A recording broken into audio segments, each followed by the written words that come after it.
شام کی سنہری دھوپ میں حمزہ اور مریم اپنے دوستوں کے ساتھ سیحان میں کھیل رہے تھے۔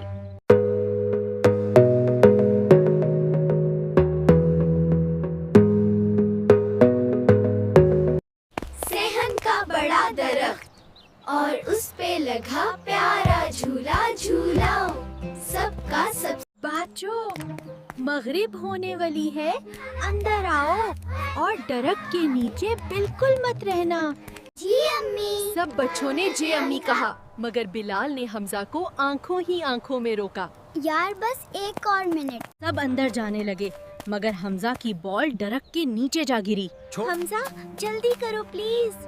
حمزہ درخت کے نیچے پہنچا اور اچانک سب کچھ رک گیا۔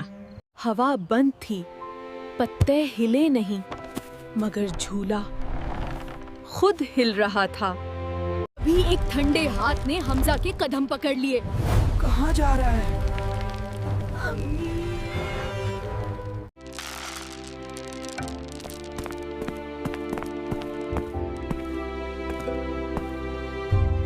درخت کے پیچھے سے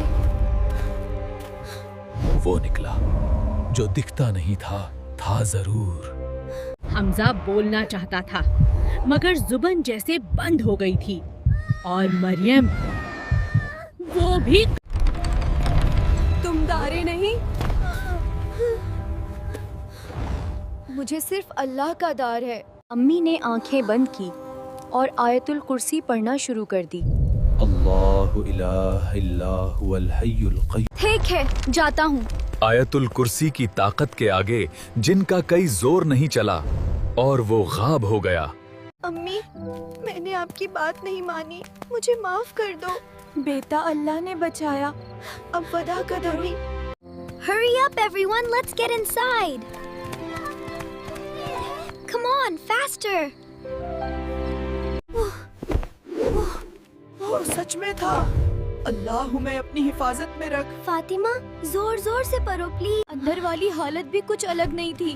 اللہ بچاؤ، اللہ بچاؤ، اللہ بچاؤ۔ امی امی، میں نے کہا تھا نہیں جانا۔ ہم بھی وعدہ کرتے ہیں کبھی نہیں۔ میں تو پہلے ہی اندر آ گیا تھا۔ مغرب کے بعد گھر کے اندر رہنا، حدیث مبارک کی روشان سننا ہے، امی ببا کی بات ماننا اللہ کی حفاظت کا ذریعہ ہے۔